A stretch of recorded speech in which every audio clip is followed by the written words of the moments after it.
Froome extends Tour lead, stage 11 shortened. Chris Froome extended his overall lead in the Tour de France with an opportunistic attack before organisers confirmed Thursday's stage to the famed Mont Ventoux has been shortened on safety grounds.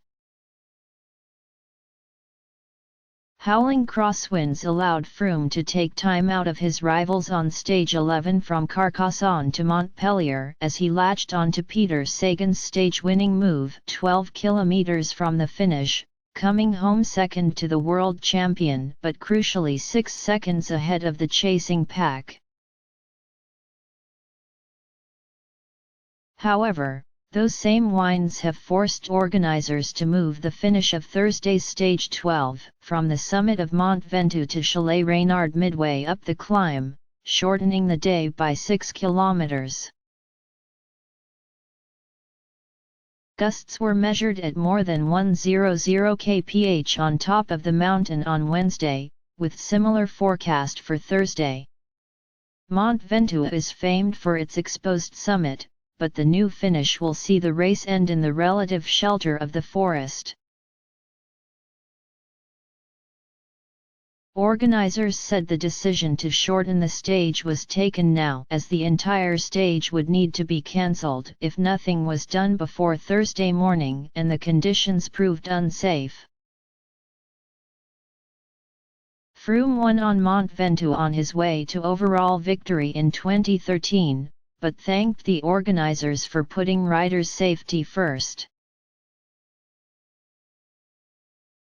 Of course, I was looking forward to doing Ventoux. It's the most iconic climb, the most legendary climb in this year's race, he said after extending his overall lead to 28 seconds.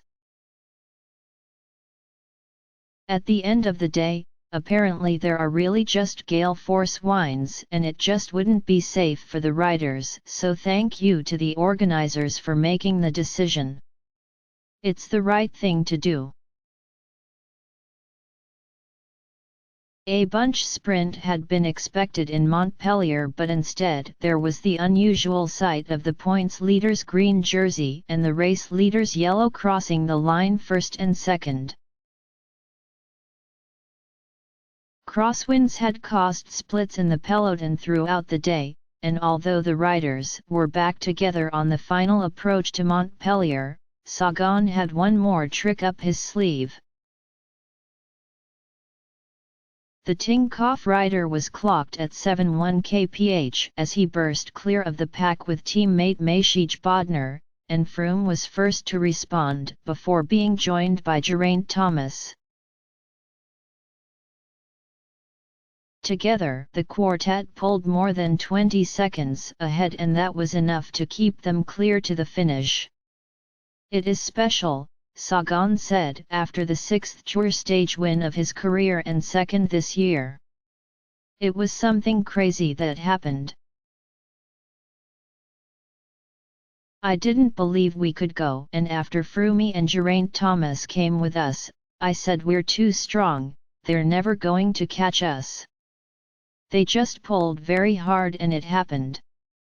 It's unbelievable."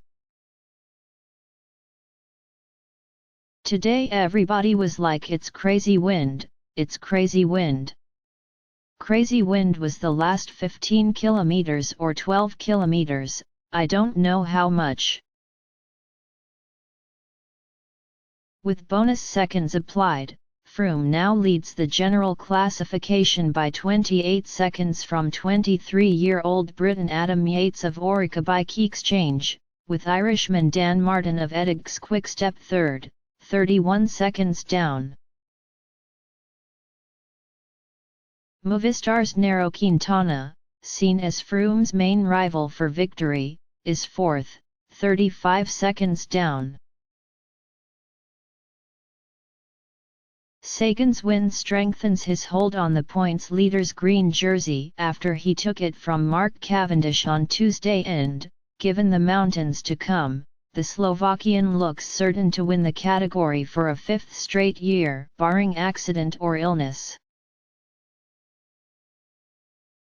Cavendish had been hoping for a shot at a fourth win of this tour, but as Sagan and Froome were attacking ahead, the Manxman suffered a mechanical problem and was left to cross the line alone. Cavendish is now left with a decision to make over whether or not to stay in the race for the final day's sprint in Paris or withdraw early and focus on preparing to compete on the track in the Olympics. Froome took yellow with a surprise downhill attack on stage 8 into Bagneres-de-Luchon, and Wednesday's attack shows he is in feisty mood.